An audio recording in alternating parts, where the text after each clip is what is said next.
because usually when we're listening, we're actually talking in our head about what the other person is saying, and we're listening to our voice, that commentary, as opposed to their voice. So when you can really listen in that deep way, it's a real gift to give to someone else. I believe the world needs a new set of real models, people who live with deep intentions behind their actions. And this is the podcast where you get to meet them, hear from them, and hear me ask them questions about life, the universe, their new work, and everything in between. Today, I'm super excited to have with me Mike Posner, an American Grammy-nominated singer, songwriter, poet, producer, and podcaster. Mike, it's great to have you here. Thanks for having me, man. Thanks for being here, man. I'm really grateful. I want you to know that I really am grateful that we connected recently, and I really appreciate you being here, man. You got it. I'm grateful we connected also. Yeah. Yeah, I've seen your videos before, so I'm like, there's the guy, man. I was listening to your music for a long time before too, so when we got connected. That's cool, man. That's cool. And it was nice because I remember Tom, who connected us, he was like, you both have 3 billion views, so you should connect. And I was just like, I think there's a lot of other reasons we should connect too. But yeah, man, I wanted to start off by just saying, been a long time fan of your work and your music. So the fact that you let me listen to your album before this, I really appreciated. And so thank you so much for doing that. But I want to start off by, we were on a call, I think about 2-3 weeks ago, and you were in a bookstore. Which books did you end up buying? Are any of them any good? I ended up buying A Gentleman in Moscow. Okay. I just finished that. Yeah. It was really good. Okay, what was that about? It's a novel about, it's fiction about a guy in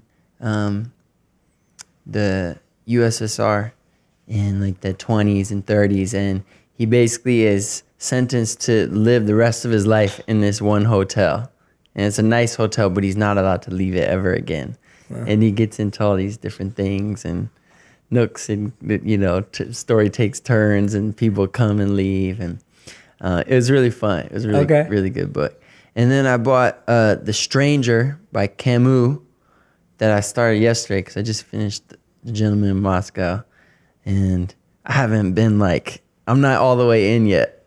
Okay. But we'll see. Okay. And so I just started that, and then I bought Brian Wilson from the Beach Boys. He has a autobiography. I bought that. And then I think I bought some. That's all I bought. I bought 3. Okay. You read a lot? Yeah, I have been this year. This is probably the most I've ever read. Maybe read like 20 books this year. Wow. It's like the most for me. But yeah, I've been reading a lot. That's a lot in a year. Yeah. What's been the best one? What's been the highlight, standout one? Honestly, I read that The Power Now by Eckhart Tolle, which was a book I avoided for a long time because it's popular, everyone talk about Oprah, Eckhart, The Power of Now. And I thought, if it's popular, it's not cool. That's why, foolishly, I always wanted to be find some underground secret. Exactly. So I never read it for years and years and years. And then I finally read it. I was like, oh, it's popular for a reason. It's good, man. I read that book 4 or 5 times this year. Yeah. And we were just looking through my shelf and you said you'd read the Bhagavad-Gita. Yes. When did you read that? What did you think of it? I read that actually when I was visiting India for the first time. The only time so far. That was a year and a half ago. I remember just getting high reading that book. Was like a physical experience reading it. It was really something else. Amazing, man. What was the first time you read it? The first time I read it, I was 16 years old. So I read it that time, and at that time it was very philosophical for me. Really powerful for getting through some things I got through at 16. Then I read it again at 18. Then I read it again at 21. And then when I became a monk, I studied and taught that book for 3 years full time. So it became a huge part of my life. And even now when I'm working on writing my own book, I'm taking a lot of principles from the Bhagavad-Gita and making them relevant and accessible. Actually, The Power of Now has so many roots in chapter 14 of the Bhagavad-Gita. What's chapter 14? Chapter 14 is all about the modes of material nature. A mode that makes you focus on the past, a mode that makes you focus on the future, and a mode that brings you in the present. And so chapter 14 of the Bhagavad-Gita really goes deeply into the different modes that we operate in. I mean, we do 2 hours just on the Gita, man. You tell me stuff like that. We could. But that's what we're going to save for our time. Yeah. Did you ever have this experience? Like, I remember being, what city I was going to, but I was in India on a plane. I was reading it. I remember just feeling like the veil had been lifted, like all this weight came off, and I just like goofy smile on I felt like I took drugs just from this book, man. Did you ever have something like that? Yeah, for sure. That spiritual knowledge can be intoxicating in a good way. It's almost like detoxifying, but in the process of that, it feels like you get intoxicated first and then it's stripped away. Right. But yeah, spiritual knowledge does. Spiritual knowledge is described to feeling like a consciousness shower, like bathing the consciousness, cleansing and healing and letting go of all of the other things, all the toxins, all the negative beliefs, all of the things that we've been holding on to for so long. All the false identities are stripped away. We almost get to see ourselves face to face after such a long time when we strip away and let go of all our false designations and roles that we've been playing. Mm-hmm. And what do you do, like... Wait, whose podcast is this? I know. I just got a question for you, though. Oh, my. It's like, I don't know if it's like this for you, but for me, I will have that was one of them on the plane. I'll have these like flashes of very high moments. High is like the best way I can explain it, where it feels like, I've heard the word satori. Do you know this word? It's like a flash of enlightenment. Yeah. And what do you do with that after? Am I supposed to always feel like that? Because it's almost like it ends. Yeah. Right? It's like I had that moment on the plane, but at some point that moment ended. Yeah. And I went back to a more normal or default state. And then you kind of like the default state less because you experience this other thing. That's beautifully explained, man. Yeah, it's true. So what it's explained as in the Vedic literatures is shadow experiences. So a good example is when you're touring, let's say I came with you, I would get to experience everything like I was Mike. I'd get to be in your VIP space. If you took me as a friend, I'd get to be in your zone. I'd get to see things from your perspective. But I'm not Mike. I'm just experiencing the shadow of experiencing it through you. And in spiritual traditions, whether we're with an incredible teacher or a guru or we're with a book, that energy kind of is infectious and spills over onto us and we get that high. And then what we need to do is unpack it so that we can live that high continuously every single day. And what often happens with epiphanies or these moments is that we don't unpack them. We just let them be one-off experiences. But you can feel like that every single day if we choose to unpack and learn through that process of almost reverse engineering, like what was that moment trying to teach me? What did I really gain from it? Like, why did that happen at that state? What was I doing right? And then you can feel that way again, but it's also there to scary give us... though. Go on. This is the reason it's scary is because if you're right, this is what you should spend your life doing. But if you're wrong, if you can't feel that every day, if that's not possible, this is a good way to waste your life. And not only that, you could very easily slip into hating normalcy because you've experienced this flash and you think something's wrong with not being there all the time. And I struggle with this because I go, oh yeah, well, let me unpack it. Let me do this work to get there, and I can feel like that every day. But then part of me is like, what if you can't really feel like that? What if this is what it's supposed to be like now? Yeah. Or just make peace with this. Yeah. Well, and I think it's both. I think it is both. I think having that flash, the fact that you've had that experience is proof to you that there is more. Yes. It's proof to you that there is a greater purpose beyond our existence. There is greater meaning. There is greater fulfillment. And right now, you're totally right. Our current state is this. So if we don't make peace with this, if we don't accept this, if we don't learn to navigate this and constantly live in the chasing mindset, then yeah, we're gonna feel depressed every single day. So that's what I was just saying earlier, that the process and the destination are the same. It shouldn't be seen as separate. We see the epiphany as the destination or a milestone, when actually the process on a daily basis itself can be rewarding, you know? Yeah. It's like the creation of the song and the song. You can't really strip them away from each other, right? Correct. We went right for it, huh? Yeah. We're like 5 minutes in. I know. I love it. It's great. It's great, man. This is what makes this Hit the ground format running. so beautiful. Yeah, I love it. You start interviewing me though. You're the one with all the insights to share. This is a because I struggle with this. Yes. This up and down, you know. And you know, I'll go on retreat or something, or spend some time. Like this summer, I spent some time in solitude at the monastery for like 12 days, and it go really high.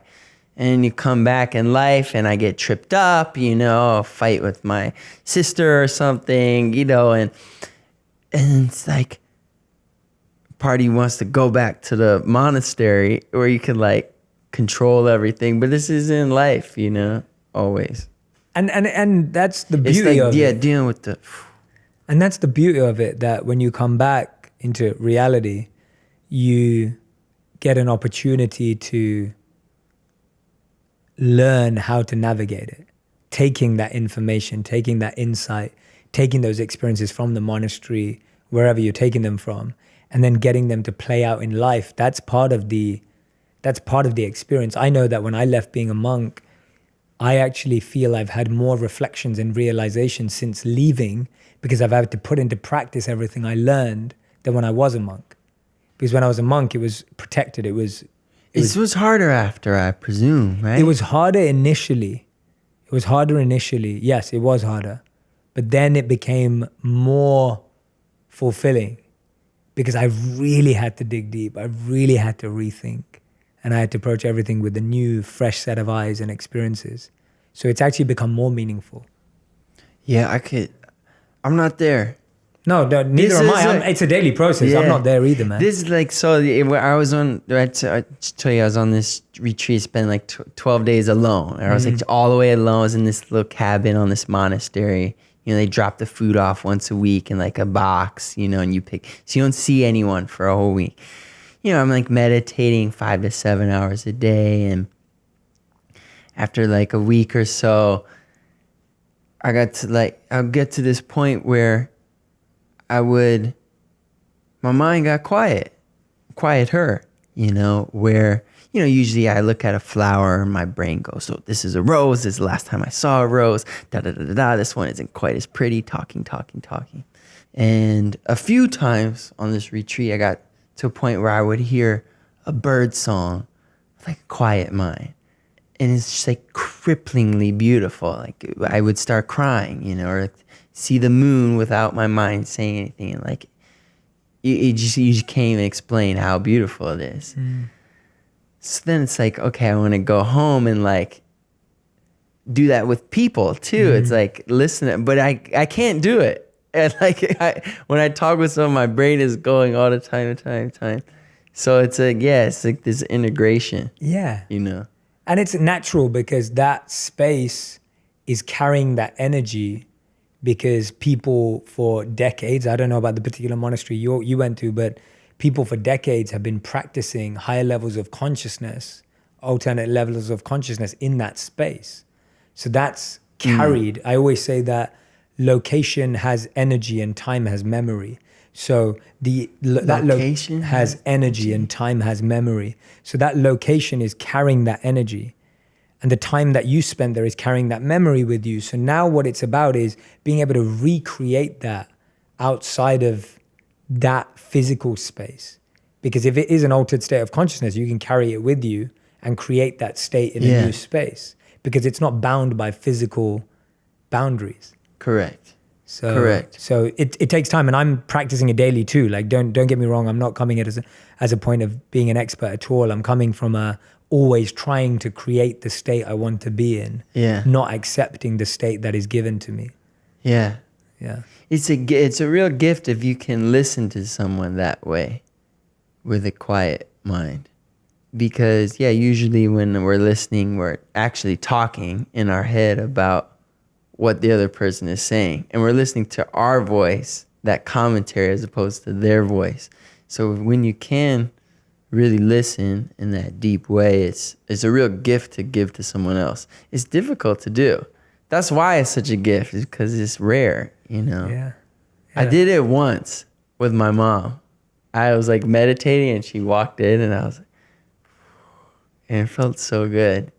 Because I could recognize the things that like usually would trip me up and I would get upset or judge her about.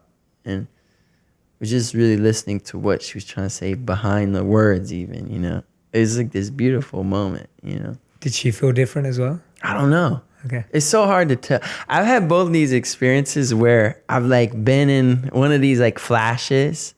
There was once in Hawaii. I was with a friend of mine and it was like, it was one of those moments, you know, we weren't even talking. We were just looking out over like this cliff is beautiful.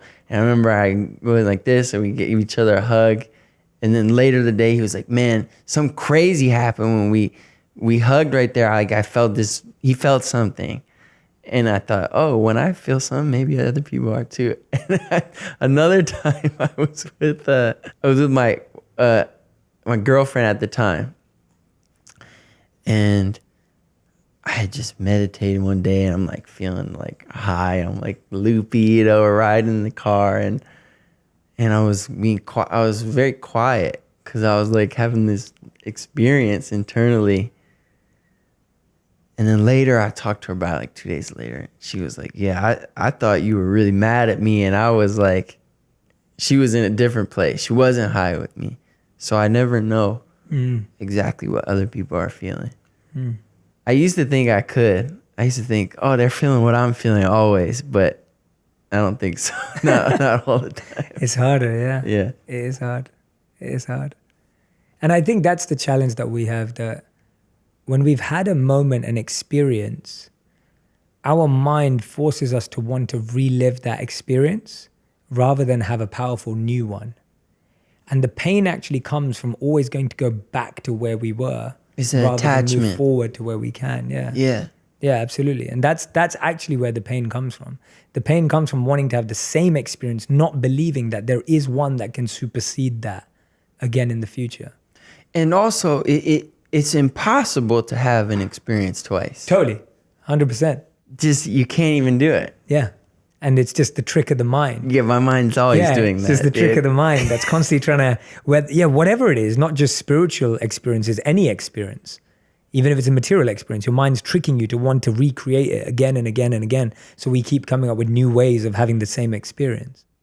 So here's a good question for you.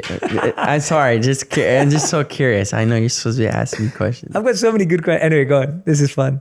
This seems to me to be like two kinds of teachers nowadays. When I think of like contemporary spiritual teachers, there's one school that says you can train your mind to think better thoughts, think more positively, get rid of like negative stories or limiting beliefs, etc. You can journal and meditate and do these things and cleanse the mind, make the mind more healthy. That's school one. And then there's another school, I feel like, that says, nope, the mind is inherently dirty. And what you need to do is recognize that you're not your mind. And maybe it's both of those things, I don't know, together, but they seem to, I have trouble because I feel like I have a toe here and a toe there. You know what I mean? It's tough because one day I'll be like, I'll notice myself thinking negative thoughts and I think, oh, I need to stop doing that. Or do I just need to recognize that's what minds do? Yeah. I don't know. No, that's great. How do you think that's an about awesome that? question, man. I'm so glad. This is a brilliant question. So I look at it from the point of the Vedas or the Bhagavad-Gita and that tradition, that school of thought, because that school of thought has given me, in my research of Stoicism and my research of all alternative ways of thinking, I found a lot of good answers there. So the principle is suggested as this, that the mind, its function is to desire and want and will, right? That's the function of the mind. What's often missed out in any of these schools of thought is the position of the intelligence. So the mind is compared to a child and the intelligence is compared to an adult. And so we are not the mind. Definitely, that's for sure. We are not the mind. We are consciousness beyond the mind. But there is an interaction with every thought between the mind and the intelligence. So for example, I'll paint a picture because it's easier. Let's say you've decided that you want to go on a diet, right? Let's say you've decided you want to go on a diet, you want to eat healthy stuff. The mind sees a chocolate fudge cake. I'm picking that because I love chocolate fudge cakes. So the mind sees a chocolate fudge cake and the mind goes, I want that right now. I need to have that. Like I need that chocolate fudge cake.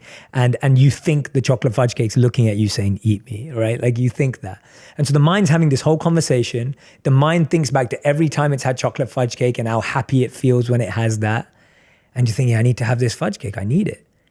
Then it's the role of the intelligence based on how much you've strengthened your intelligence. Your intelligence will say to the mind, no, we want to eat healthy. We want to be healthy. We're going to save that for cheat day. But if your intelligence is weak, your intelligence just falls over and goes, okay, let's just have And so that's actually the interaction that's happening daily in our minds. When we wake up in the morning, your mind says, I want to go to sleep. Your intelligence says, I want to wake up. Depending on how much, whichever one you've been feeding, whichever one you've been strengthening, that's the one that wins inside of you every single day. So that's one other school of thought to add to your school of thought. How would you, one part of me goes, well, is intelligence just another part of the mind? Yeah, it's the more mature adult functioning part. But even that is not really us. It's not. It's our ability to be able to use it to steer our life in a certain way.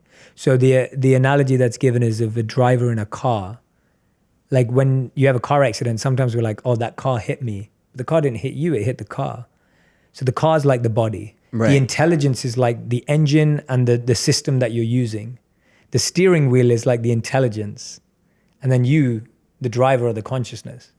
So each part of it is separate, but you're using a different element of it to control the other part. And how do you think of personality in this? Yeah, personality is a mix of the mind and intelligence.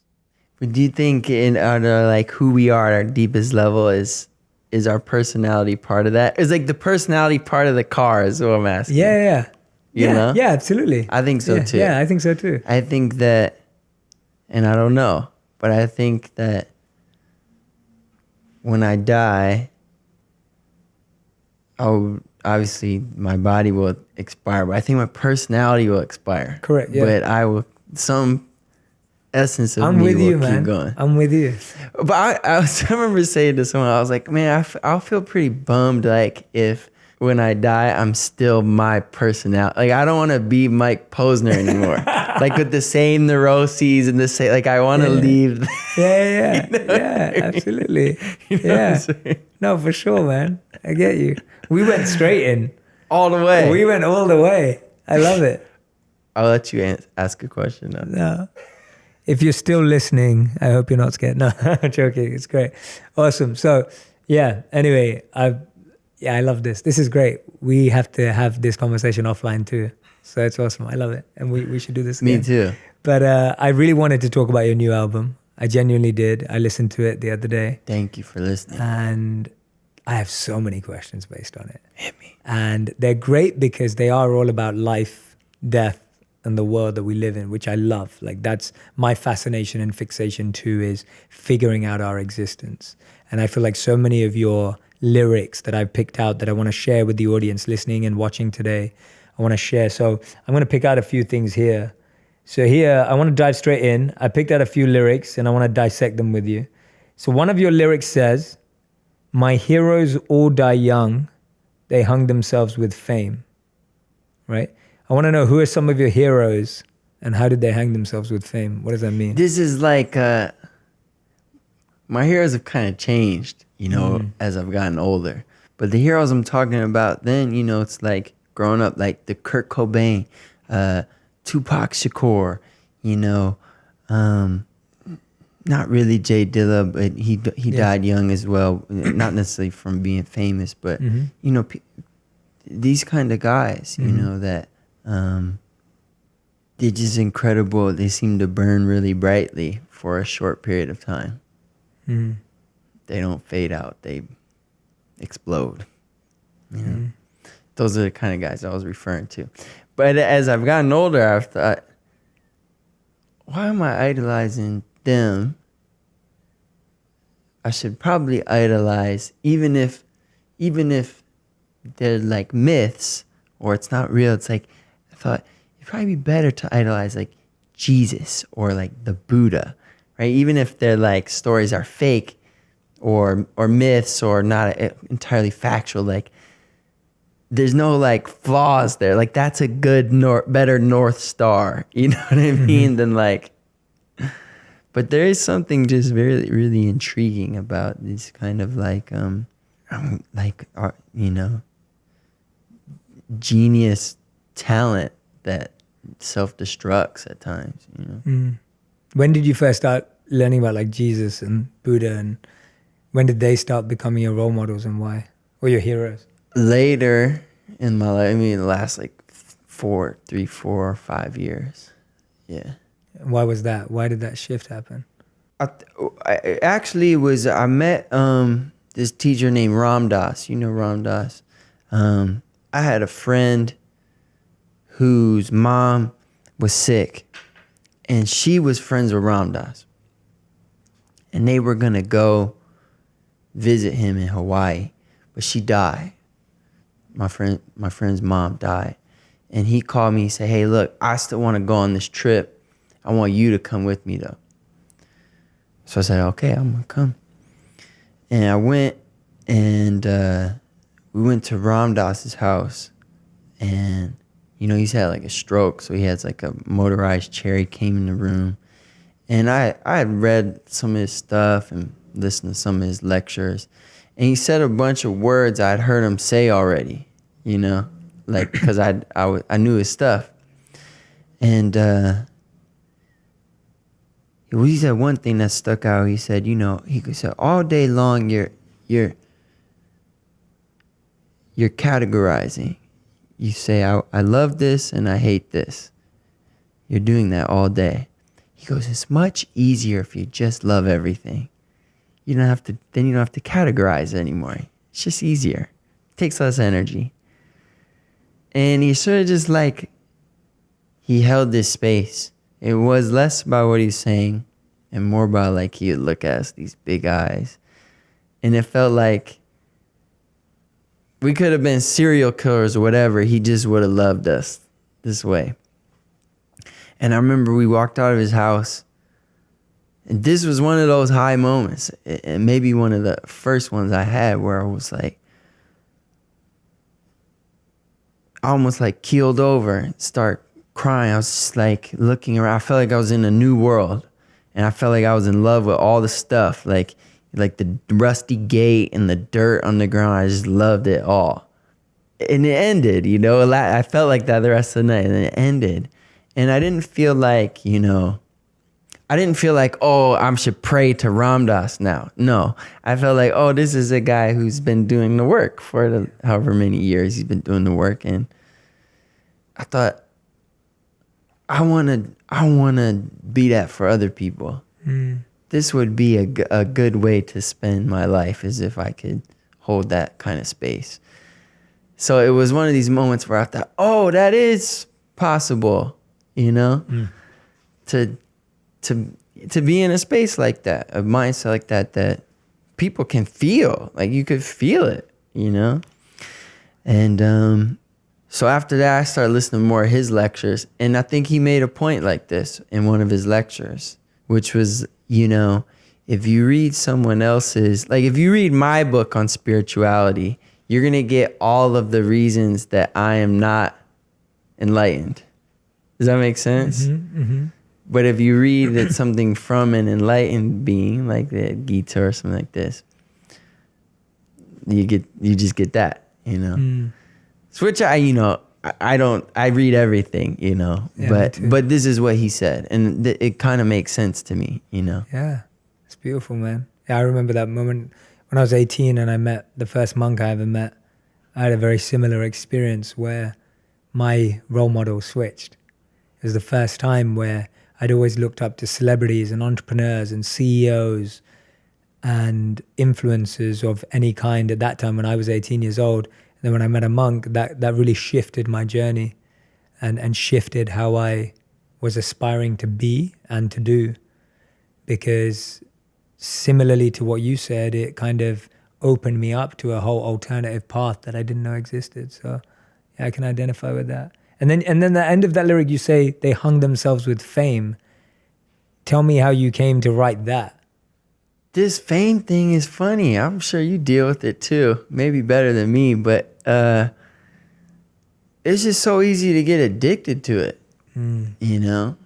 I mean, still, like to this day, you know, I went to the monastery, grew my beard, whatever, but I like when people like me, you know? And you can just totally self-destruct. It's like a real addiction, you know?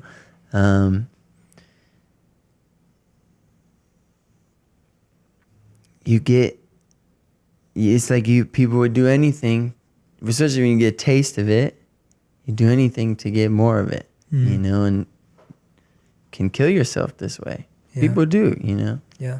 You know, the cause might be a overdose, something like this, but it's that, you know? It's, you know, like my friend Avicii died this year, you know? This kind of thing. It's a weird vortex, the fame thing to be in. You know, and I'm not like really famous.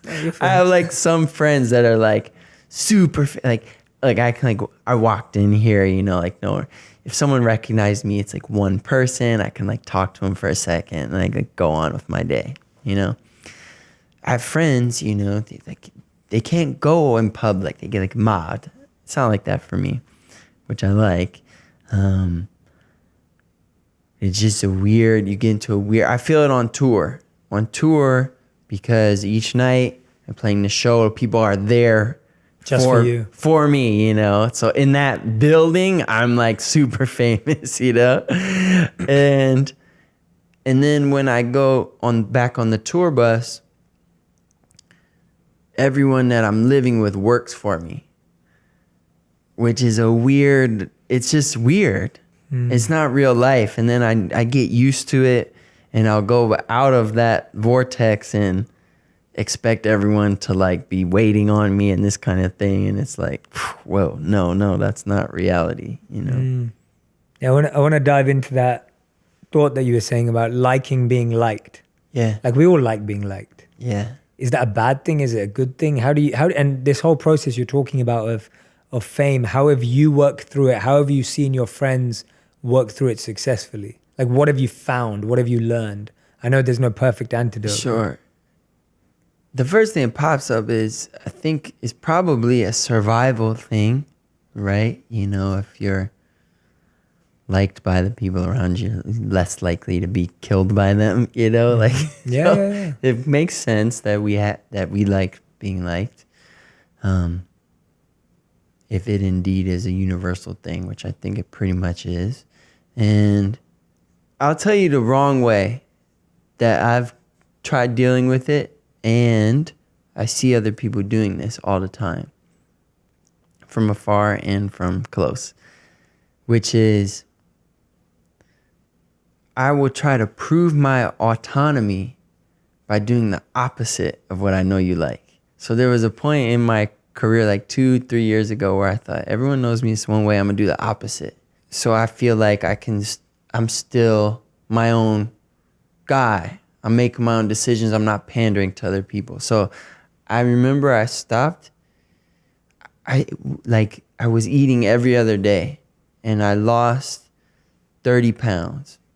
And I was already a healthy weight when I started. So I was really skinny and I dyed my hair green. I had a green mullet. And I was doing photo shoots where I was wearing like makeup and women's clothes. And there's nothing wrong with that. They actually look pretty cool. But it wasn't, the reason was messed up that I was doing it. Not the actual thing. Some of the photos are very beautiful and this kind of thing. And the reason was I was doing the opposite to prove to myself, hey, I'm not attached to your opinion. But if you really think about it, I'm still very much attached to your opinion your opinion is still dictating what I'm doing, even though it's the opposite of it. Instead of just me just being me. So I don't know if I explained that very well, but Explained it really well. I see that all the time with musicians, artists, and just people in general, where they'll be going one way and they feel themselves becoming attached to other people's approval, and so they flip 180 to prove to themselves that they're unattached. But this is actually still just another form of attachment. Yeah. The Gita says attachment and aversion are two sides of the same coin. So that's totally right. When you're trying to be averse, you're trying to be opposite all of a sudden. Right. But it's still an attachment. Correct. Yeah. The Gita says it in one line. You explained it beautifully. Perfect. No, but you explained it beautifully. Thank you. In it's a great point. I never even thought of it like that. I never realized that that's how a lot of people try and deal with it. That's an interesting observation. I didn't know that. Yeah.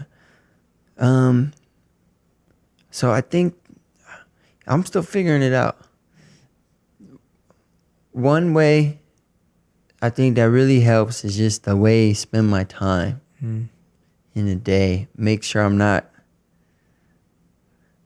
take time to meditate each day, exercise just like with a couple of friends, play basketball or go to the gym.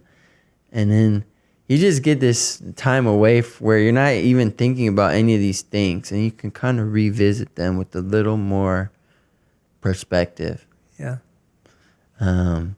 And the other thing is I take like tons of time off between albums. 2 years. Yeah, where I'm writing, but I'm also like experimenting, exploring. I'm going to the monastery, or like I did like a Vipassana retreat this summer.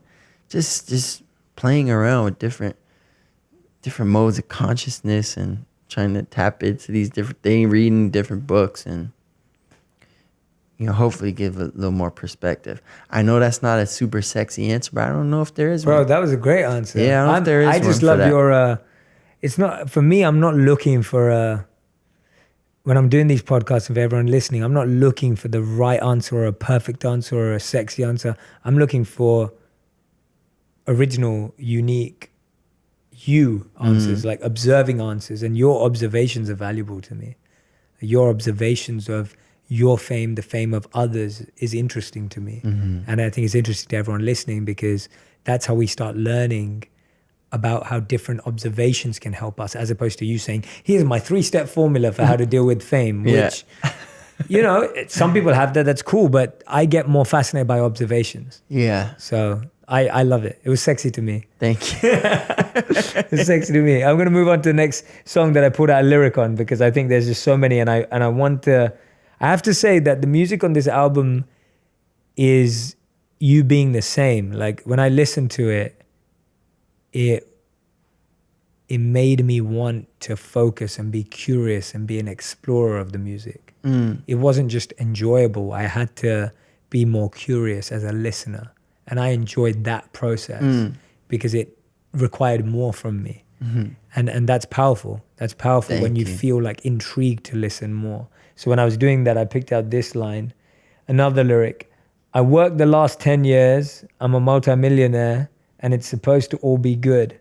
And it's not all good, right? I think you took out an expletive. I think I did. I haven't sworn since I was 16 years old. It's hard. Is that right? Yeah. That was beautiful, man. Yeah. For a while, I had a rubber band on my wrist, and it worked. Every time I'd curse, I'd snap myself, and then I started cursing. Sorry, I took it off. I took it out. No, it's great. It's great. But here you say that. So the question I have here is, where do you think that picture of success comes from? Because you're saying that you've achieved everything that the world would have deemed. Like if you were 10 years old and someone told you you'd have all of this now that you're 30, right? You'd think that would, yeah, exactly, right? We both would have thought done. That. Yeah, you're done. But it's not. So and I really want to talk about that. Where do we think that ideas come from? Like where was that put into our psychology? I don't know. Because I remember my parents saying things like money doesn't buy you happiness. you know, which is Yeah. a cliche for a reason. Sure. That most cliches are cliche because they're probably in some way true. Mm-hmm. And I remember hearing people tell me this, and I'm thinking, nodding my head, but in my head going, "You just didn't make enough. Yeah. I'm gonna make more than you. I'm gonna take it to another level." And it's just a never-ending chase, you know. And actually, when you achieve your goals, can be in some ways more depressing than not achieving them, because you can achieve them and realize, hey, I thought this was actually going to solve like all the problems in my life. I thought my insecurities would disappear. And in my case, like, you know, I got a record deal. I had like the sports car and the house in the Hollywood Hills and the whole thing. Yeah, the whole thing, you know. And so I'm sitting there and I realized that my experience of life moment to moment is the same. I have all the same insecurities. I'm not like a different person. I'm not any happier. I'm not actually, I don't think, sadder either. But it's the same. Mm. And it's the disillusionment that came with thinking there was this magic bullet, finding the magic bullet, and then it not working. And going, oh shoot, now what? And that, I think, is what the next chapters of my life has been about, is the now what, you know. And there seem to be some promising leads on this path, you know, like we were talking about earlier. But yeah. Yeah, that's one of the reasons why I've loved missions more than goals for so long. Explain the difference to you. Yeah, so the difference to me is goals are temporary milestones. A mission is a lifelong project. A mission is eternal. A goal is temporary. So a goal is, I want to be a multimillionaire. Reached. Next goal, I want to be a billionaire. Reached. Now we have trillionaires, right? Jeff Bezos is going to be the first trillionaire. So trillionaire, right? Whatever it is, like that's a goal. It's temporary. It moves. It's ephemeral. Whereas a mission is something you're committed to on a day-to-day. A goal is something you experience every so often as a milestone. A mission is something that you can experience every single day because it's a path, it's a lifestyle, it's a cause you're committed to, something that you feel responsible for, something that you feel like you're trying to drive a change or a cultural shift, which takes longer. What's an example of a mission? So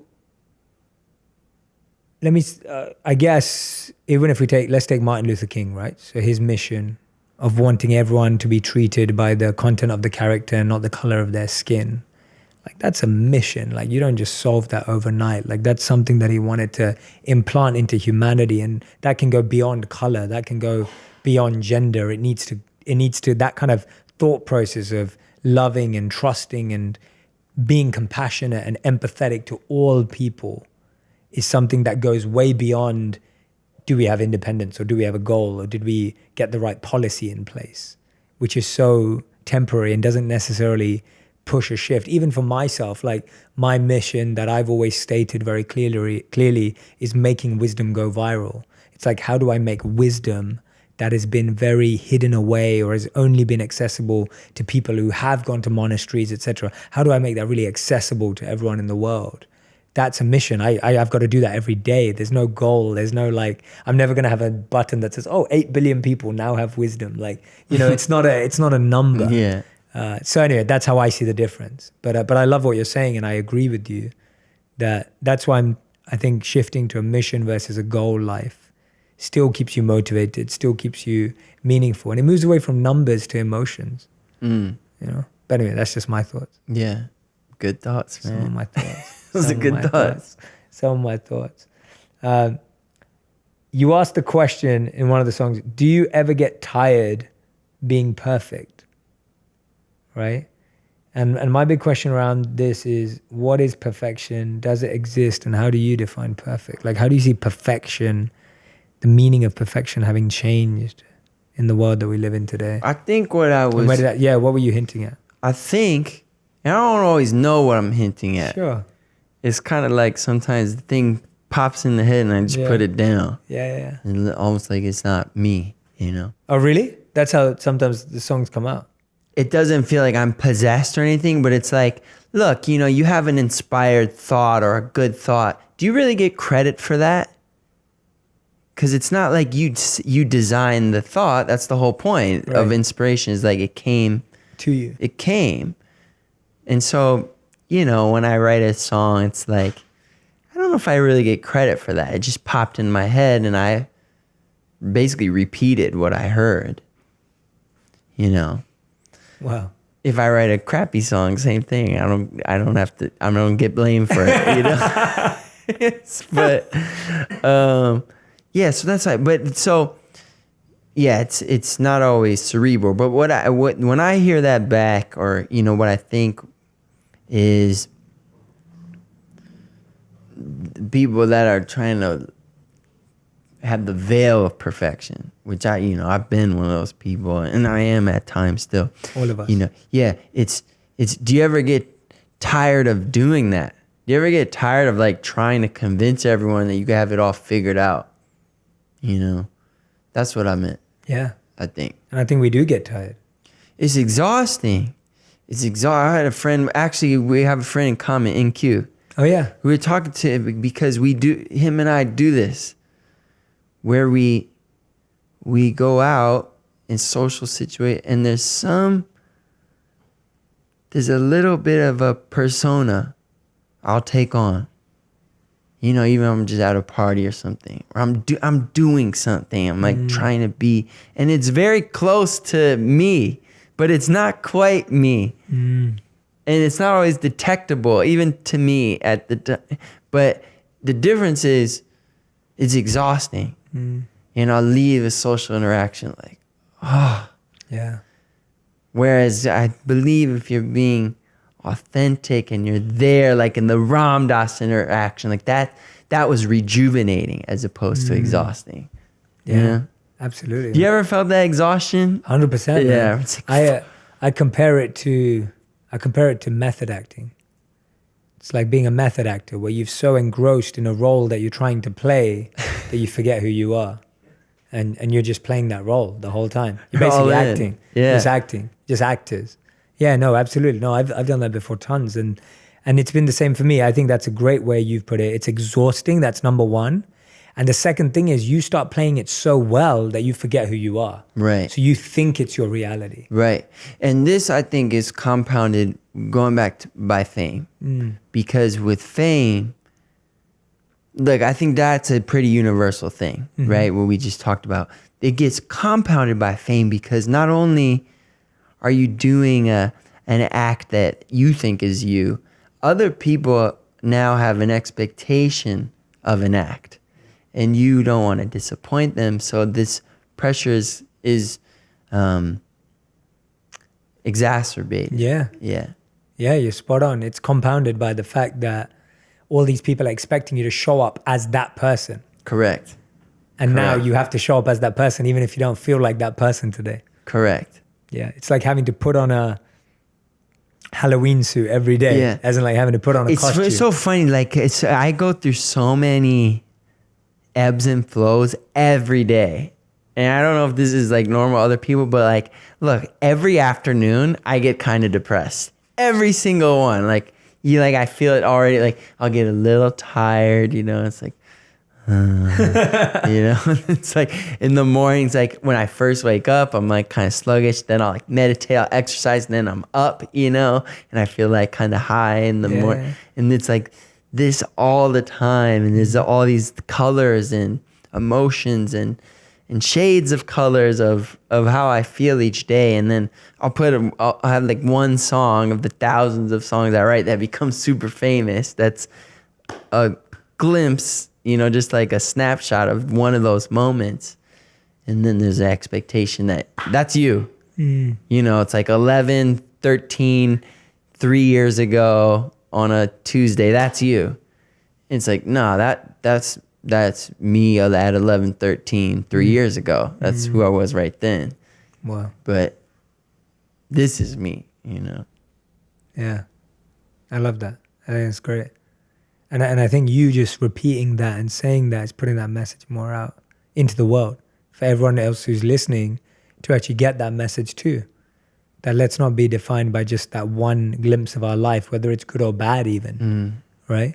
Because we just let ourselves be defined. Yeah, a human being is impossibly,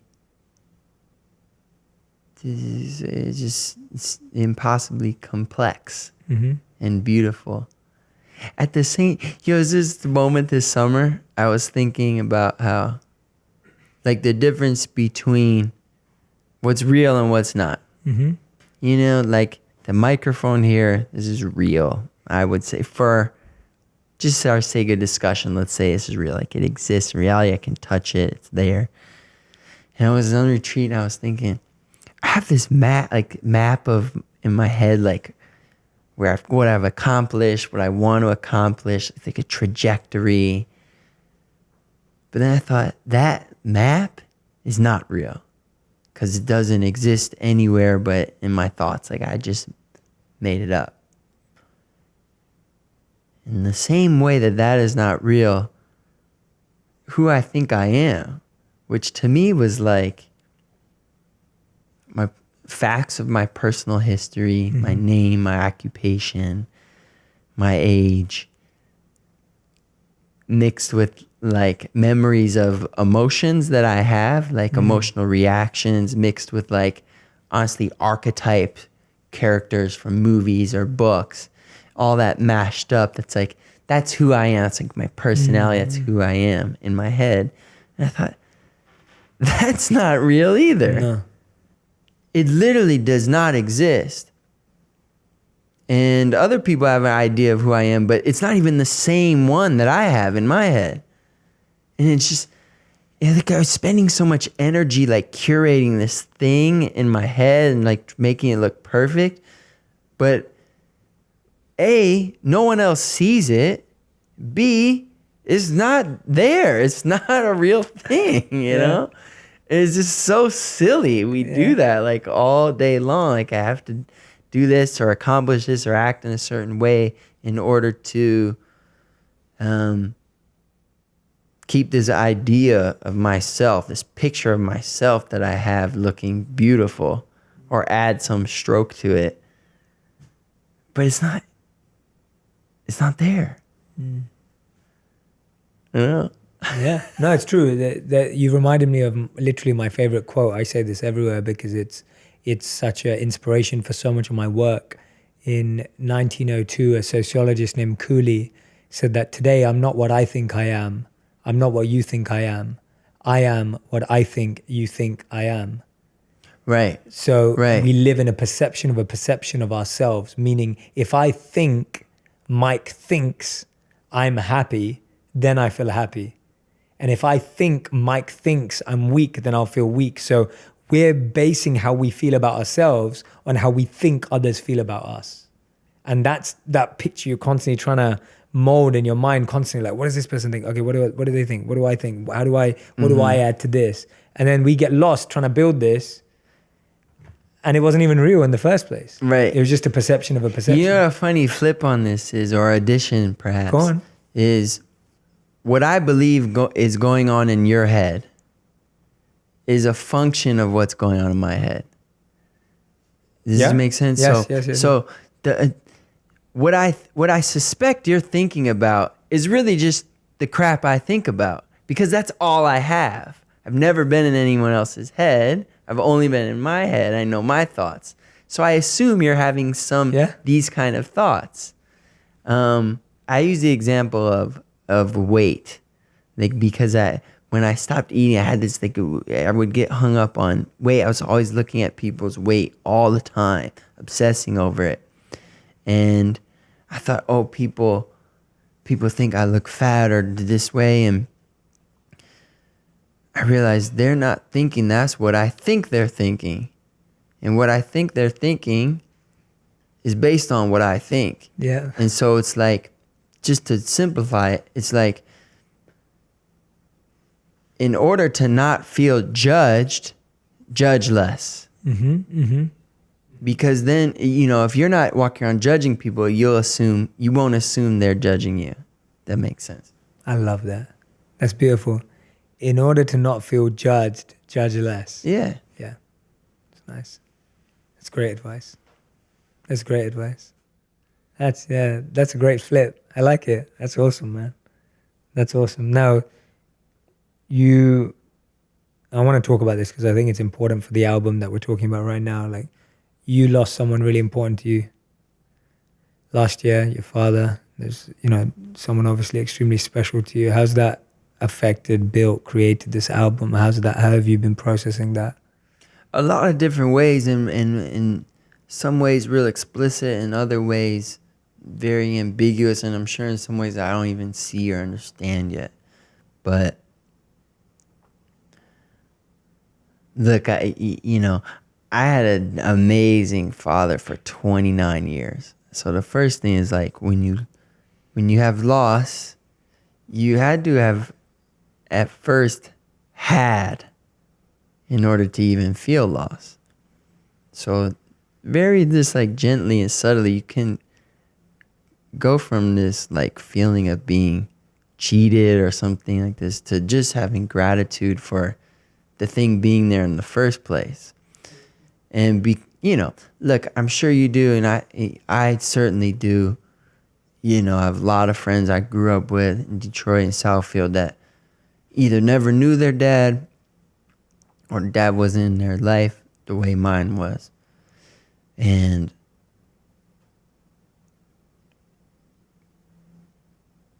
it almost feels like silly to me to be too sad because I had this amazing gift. And how could I complain about having something awesome for 29 years and say, hey, I should have had it 30 or I should have had it 31? Like, nah, man, you don't get to decide that. That's not for you to decide. So I deal with it in different ways. This is how I feel on this couch. There are other times where I'll be playing my guitar alone in the hotel and I'll start crying. And I miss him and I'll go, dang, he's really gone. And there are other times where I'll be meditating or I'll be performing. And I swear I can like feel him around. It feels like energy, such like a buzzword, but it feels like, it's not like he's standing there in his body. It just feels like it's a weird thing to talk about. No good way to talk about it, but it's not weird at all. Yeah, man. I feel like I could feel him around. His energy. And the second part, there's another part of death, which is it's quite a beautiful reminder for you to get your life together. Because the real thing about death that people get tripped up on is it reminds you you're going to die. This can be a really good thing to get that reminder because it puts in perspective what really matters. And hey, am I doing, a lot of us have a list of things that we want to do when we're done doing what we think we have to do.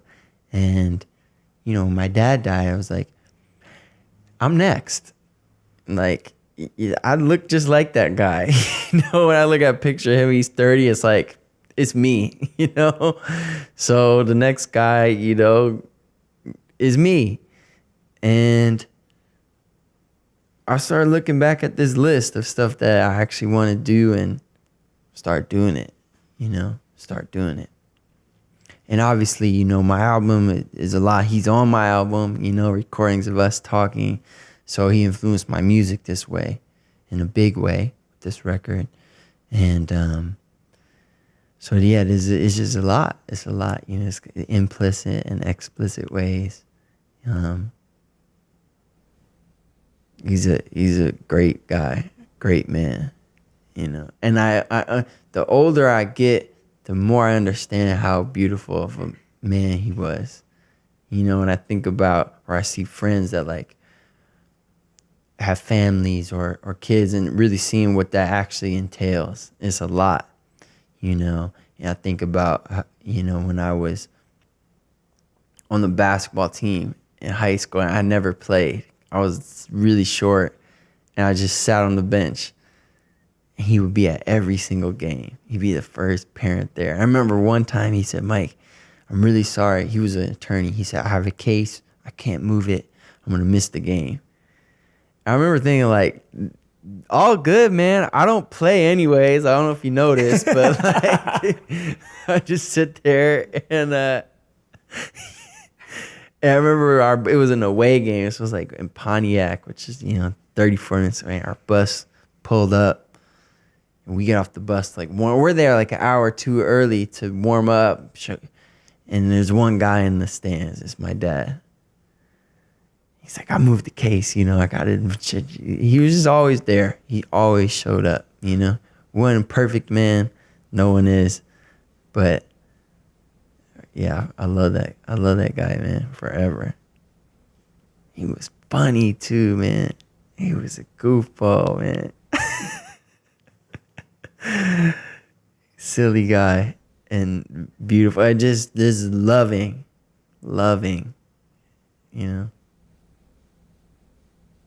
That's beautiful, man. Thank you so much for sharing so openly. And that's, for anyone who's ever lost anyone, I'm sure something that you've said here today is going to help them too. Yeah, and another thing, I've spoken, there's a guy I know who's become a friend. He's a hospice chaplain. So he helps people die and helps families of people. And he says the one thing you can count on grief to do is to surprise you. So often we feel something, when we have this loss. And the biggest question is like, is this right? Should I be feeling this way? And the answer is, there's no right. Grief is surprising. It's going to hit you when you're not suspecting it. Sometimes longer. People expect, it's been a year. Yeah, why am I You're not? good, But it's not how it works. It's not how it works. And for me, I actually wasn't even sad when my dad died. I thought, man, I had my dad. It was beautiful. He wasn't in pain. All my family's here. We're having this beautiful funeral. We're celebrating his life. I didn't cry. I was smiling. It's not wrong, right or wrong. It's just how I felt, Later, my mom was playing, 8 months later, she's playing checking her voicemail, and she's going through she gets to one of my dad when he's alive. He was sick. I lost it. I was weeping, man. Like a baby, I started weeping. It's not right or wrong. It's just we each have our own path with grief, Yeah. Yeah, I think it's so easy that with a physical scar, you like watch it heal. You can see it. You know that you're applying something on it that's letting it heal, that's getting a scar on it, etc. You can see the wound getting covered and then it disappears. But emotionally, it's almost like, oh yeah, it's been a month. You must be better now. But it's, you can't see it. And so the only person who's experiencing it in different ways all the time is you yourself. And that healing process is totally unique, totally different for each person. And you can't put a time limit on it, or you can't put a expectation on it. But because we can't see it, we kind of just pretend like it's not there. Yeah. We make up a schedule. Yeah. Hey, it's been a year. I should be over this now. Yeah. Not based on anything. Yeah. Thank you for sharing that, man. I really appreciate it. No problem. And your dad sounds amazing. He's a good guy. Yeah, and I'm so happy to hear you celebrate his incredibleness, for the time that you had. It's so beautiful to hear that, man. So beautiful to hear that. Thank you. Thank you. Yeah.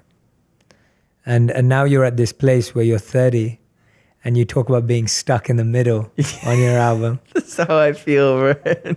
And I feel like we've talked a lot about getting to 30 and what's happened before, and the songs and the fame and the money and all of this. Like when you're saying you're stuck in the middle, how is your perspective currently on the next, I'm not even going to go too far, but on the next like 12 months, the next, what is your perspective? What's changed? Where is that stuck in the middle song inspired by?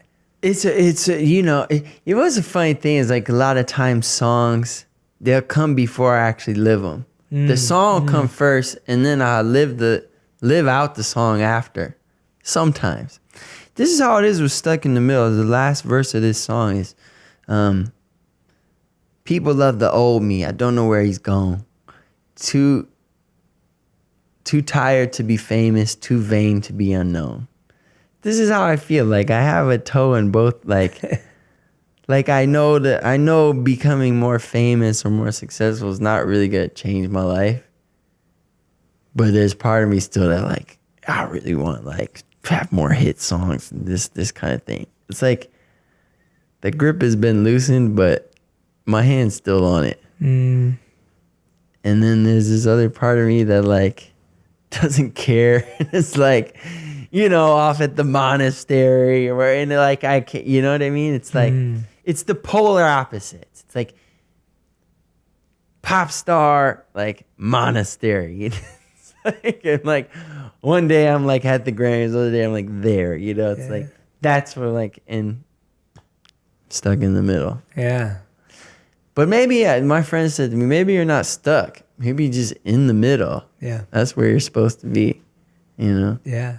I can relate to that. I love paradoxes. I myself feel like a paradox. I felt like a paradox my whole life. And I'm right in the middle too. I lived as a monk and now I do media and I feel so much. But what I do know is that in my own way, I'm refining my intentions on a daily basis, aspiring to use any platform I have for something higher than myself. Because I know myself that after having been a monk for 3 years and lived in a monastery and an ashram for 3 years, I didn't feel like I was fulfilling my purpose either because I wanted to really give what I learned. And I had this desire to share it because I can't get away with who I am as a person. I've always been driven. I've always been motivated. I've always been someone who wants to share, etc. So I can't get away from that artificially. And if I do, I'll only end up feeling useless. And then at the other end, I also know that I have to be wary that I don't get too caught up in the world because then I can lose that monk. And so for me, I couldn't agree with you more. I think being in the middle is such a beautiful place to be. It just requires a ton more work. And that's our challenge. That's how I see it. Like you're reminding me of my own challenge to myself that when you want to operate at either end, ignorance is bliss or wisdom is bliss. And then when you're trying to be in both, you're like in the middle. You're having to, make sense? Yeah. Does that make any sense? Yeah. Yes, it does. Ignorance is bliss when you're like full in the world, like full hedonistic. Yeah. Wisdom's bliss, you're full in the monastery. Yeah. And like having both those in your life integrated is that's the real work. No small task. Yeah. We're like setting ourselves up for the hardest thing. I'm going to have to learn from you. I'm going to have to No, bro. I'm here to learn from you. That's why I was trying to hijack your interview and ask you all the questions, man. Not at all, man. You've given like what I'm listening to you, like this, by the way, for everyone who's listening, when you listen to this album, which I really, really recommend that you do, because when I was listening to it, I was exploring. Like if you're fascinated by what Mike's saying on the podcast right now, if you're watching this, hearing this, when you listen to the album, you'll be able to see it mirror across. It's such a profound piece of work. It's profound. Like that's the right way to put it. And yeah, if you're a fan of Mike, or I'm sure you've heard some of his stuff. If you haven't, this is the stuff that I want you to listen to. Thank you. But yeah, we spent a lot of time. It's weird making these albums. Like perhaps like a dying form of art. The album, because people don't as much listen to them through. But I sort of don't care because I do listen to albums through and I love albums. And so we spend like months on transitions and song order and transitions. Like a lot of my songs will connect, you'll see the marker go from like track 4 to track 5, but the music there's no change, there's no like break. And so, we spent like a lot of time on that. It's like, I don't know if anyone's going to listen, but like, we did. Yeah, no, I still remember the feeling of looking forward to an album coming out and like going to buy the CD and like opening up the pack. And like, I still love listening to albums because the songs that you hear on the radio are never anyone's best songs, in my opinion. Like they're a good starting point, but they're like the taster. Right. They're like the free meal, but it's like you want the full experience. And with your process is different, right? Like you don't put a single out, put a single out, put a single out and test. You kind of build the whole thing because you don't want to be affected by it. That's what I read from your work when I was doing my research. Yeah. Yeah. Which I don't think it's wrong to do it this way. I have friends, you know, they'll make, you know, half the album, they'll put a single out, and they'll see what people say about it, and then they'll finish the album with that information. I don't like this way. I like to do the whole thing. And I don't let anyone hear it except for my friends that are working on it. But manager doesn't hear it. No one at the record label hears it. No one. Until I make this thing how I think is great. And then I'll play it for a few friends I trust, get feedback. I'll go from there. If the feedback hits me in that tender place where I know that it's right, I'll address it. And if I think they're wrong in my heart, I don't address it. And then I go to a record label and say, here's my album. It's done. Yeah. And that's it. It's done. It's awesome, man. I've got the 5 big questions for you that I always talk about. I want to hear you play as well, but these are 5 big questions. So the first big question is, what's the best thing you've ever let go of? Best thing I've ever let go of. That you're happiest about letting go of? Because you've really cleansed, you've healed your work, you're doing the work. So I would say there's been a few times where I've moved into my van, not because I had fallen on hard times, because I felt like my possessions were weighing me down. So like, I owned a house in the Hollywood Hills, and I had a Porsche sports car, and I had like more sneakers than I even knew I had. And I remember thinking, I want to just move into my van. I bought this like good little conversion van, and I put this stuff, like some clothes in it that I needed in there, and my guitar, and it doesn't fit very much, and the rest I donated. So I would say all that stuff. Well, let go of it, man. And I just felt lighter. Nice. You know? It's awesome, man. Question number 2. I saw that on your website you have a hate mail section. Yeah. Tell me how that all came about and how you deal with criticism. I copied this from my friend Amanda Palmer. Okay. Who's an amazing artist and writer. For me, it was just a good way to like, when I was on social media, now I have someone post for me. Right. I'll write the post and then they do it because I try not to read the comments. But before I used to be on there, and I probably will have to go back to because I like having dialogue with my listeners. But involved with that is reading some pretty negative things about yourself. And before, they used to just really hurt my feelings. But then I started amassing them, and I made this section on my website called Hate Mail, and I would repost. And suddenly the same message that seemed really mean and hurtful, it became funny. Yeah. They just became fun. And I'd like read them out loud with my mom, and we both just be cracking up, you know? It reminds me of the last scene of 8 Mile when Eminem goes and shares all the bad stuff he already knows about himself. Yeah, he said, tell these people something they don't know about me. They don't already know about me, right? Yeah. And it's like when you've done that, it's like no one else has got anything left to say. Exactly. Because you've already said it. Exactly. I love that, man. Okay, question number 3. The best advice you've ever received. The first one that comes to mind. Probably that Ram Dass advice. I liked it. Just love everything. It's way easier. It's way easier. Don't. I'm repeating it, but all day long, it's like, I like this, I don't like this. I love this, I hate that. Just love everything. It's easier. It's less exhausting. I love it. I love that too. Thanks for repeating it. Where do you feel change in the world is going to come from? Individually, collectively, positive change. Where's it going to come from? there has to be, I believe, an internal shift in everyone individually.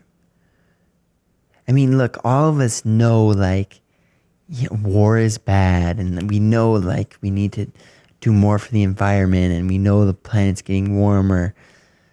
But our action is not lined up with our knowledge, right? It's the same thing. It's like everyone knows how to lose weight. Everyone knows. Like everyone knows what foods are unhealthy, exercise more, but still, many people with that knowledge do not lose weight even though they want to. So people there has to be a shift in I think, like what we opened up about, that we are not our minds. We are more than our minds, and how to deal with minds that have crazy thoughts. Mm-hmm.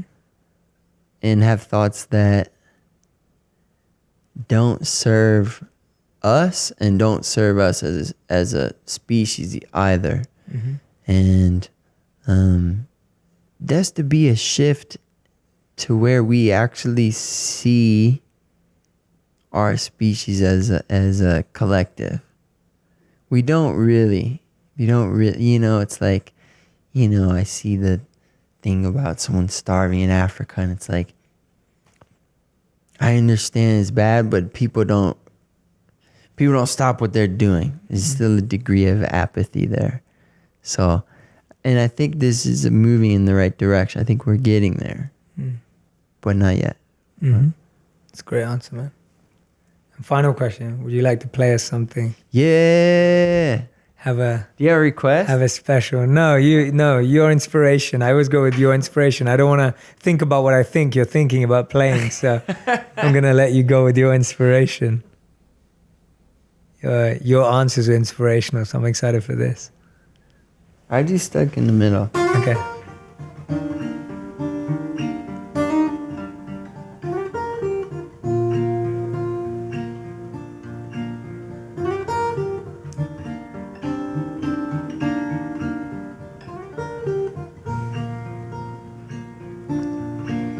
Perfume on my shirt puts me in the past. Too tough to be without her, but too afraid to ask. Here I am again, stuck in the middle.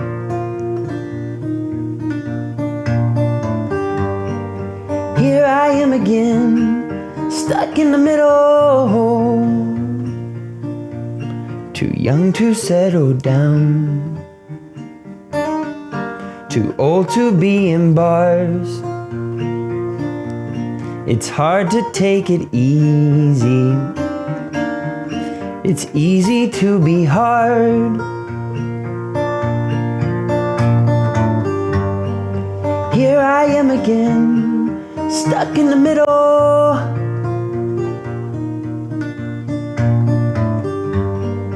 Here I am again, stuck in the middle.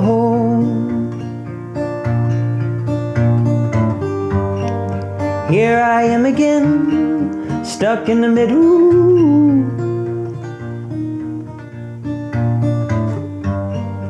Here I am again, stuck in the middle. Forgive me, I am building my ship as it sails. How do I become who I want to be while still remaining myself? People love the old me. I don't know where he's gone. Too tired to be famous, too vain to be unknown. Here I am again, stuck in the middle.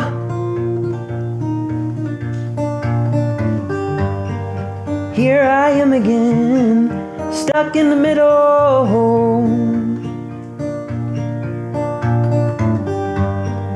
Here I am again, stuck in the middle.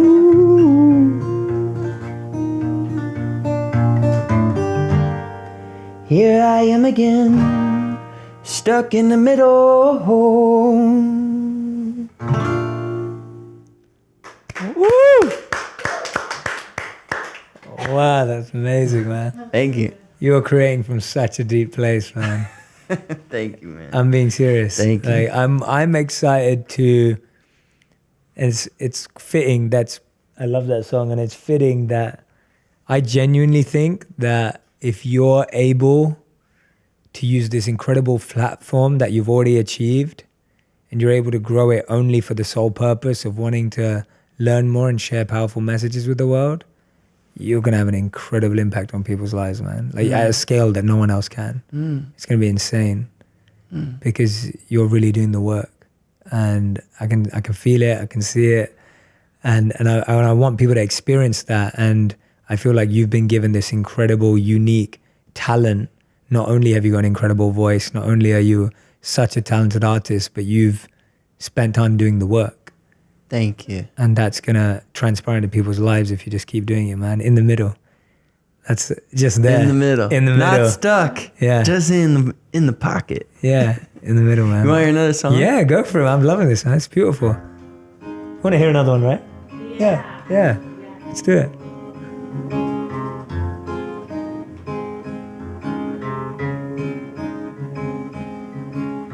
Somebody told me God is simply what we don't know. I saw a butterfly, it was dead but it was gorgeous. And all the robots are just walking down the sidewalk. Kings of the little empires that they made of.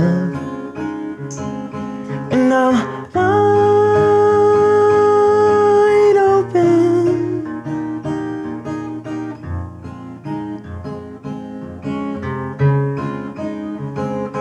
Yeah, I'm wide open. Woo-hoo.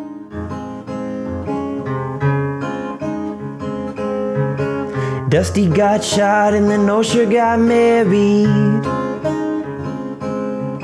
Stewie's still dead and commitment's still scary. And I got a new woman, but I treat her like my old one. If I keep this shit up, I know I'ma be with no one. Now, wide open.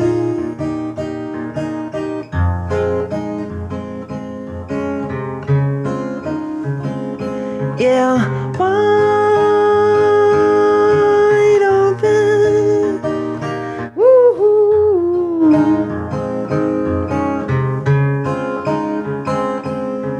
Yeah, I don't think anything matters. I don't really care at all. You wanna start a revolution, but nobody cares and everyone's tired. Work a little bit harder, and baby, so will I. You want a revolution, but nobody cares and everyone's tired.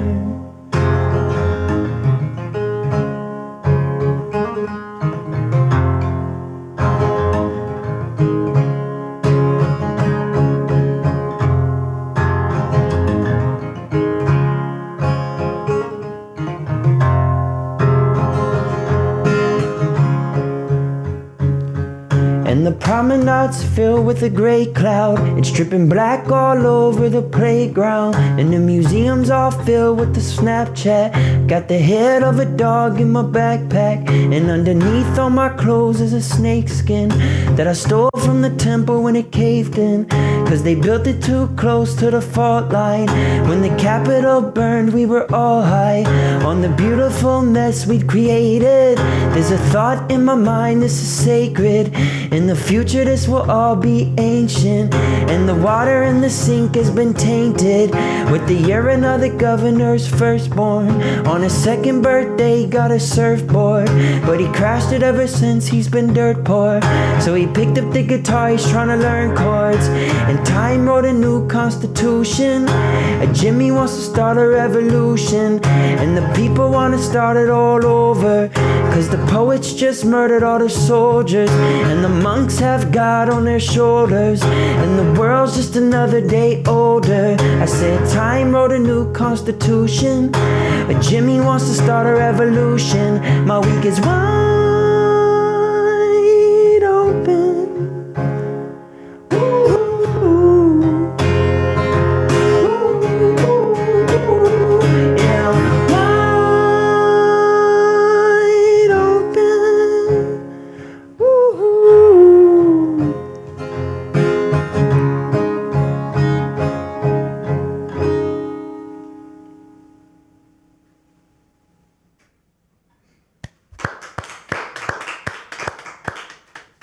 We need to.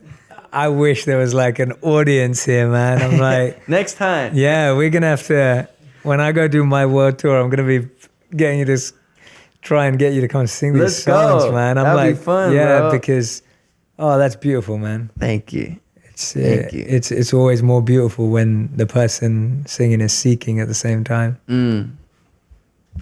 So that was incredible, man. Thank you. I feel so blessed being able to watch that live. Thank you for having me. It's amazing. Me, no, I hope we're gonna continue our friendship, and we are. Yeah, for sure. And we can talk for hours and hours and hours, man.